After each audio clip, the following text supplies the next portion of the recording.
Now, everyone knows you need a resume or a CV. It's not a secret hack to put a bit of effort into it. The tough thing is deciding how you lay it out, and choosing how you do that is genuinely what could make or break your application. I could go through all the basic advice, like make sure that you grammar check it, but that's probably the second or third thing people are going to notice. What they're going to reject you for early on is probably going to be what type of CV you've gone for and where you've put the emphasis in your experience. Now, that's a bit vague, but what I boil it down to is that there are two main types of CVs. There's experience-based, sometimes called chronological, and there's skills-based, sometimes known as functional. So they each serve a different purpose and are best suited for different types of roles. So let's get into what each one entails and how to know when to use which. First up, the experience-based CV. This includes the classic CV layout that many of us are familiar with. It's structured chronologically with your work experience listed in reverse order. So your most recent job is at the top and you're working backward from there.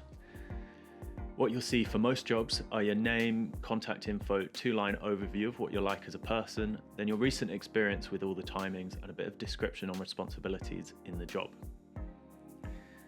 This CV type is best suited for roles that prioritize industry-specific experience. So this will cover your default CV, but it will also cover an industry like film and TV production where the jobs last anywhere from a day to a few months.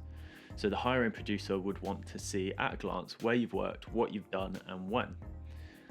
The story of your career progression is just as important as the roles themselves, so each position you've held acts like a building block, showing you how you've developed relevant skills over time. And when getting jobs in film and TV, a production manager or a head of department is likely to be scanning for specific companies, notable projects, and prestigious roles. They need reassurance that you've got a substantial background in their line of work. Chronological CV gives them exactly that by making it easy to trace your career journey. Essentially, the experience-based CV is to show your career path, but what if you don't have that kind of linear history, or the job advert puts emphasis on skills and certification? Well, that's where our second CV type comes in. The skills-based or functional CV is often suggested to people with no experience, but it's also useful for jobs that need specific skills over length of experience or don't necessarily have an easy-to-follow progression. Rather than structuring this CV around job titles and dates, you organise it by skill categories. Each one is tailored to the role that you're applying for. So this is going to be really important for non-traditional career paths, for recent graduates, or for those looking to switch fields. For instance, you're applying for a position as an electrical engineer, where certain technical qualifications are essential.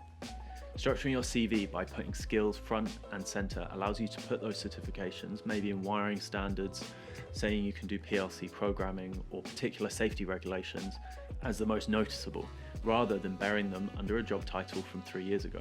A functional CV also makes it easy for a hiring manager to identify your competencies without getting distracted by unrelated job titles from a different field.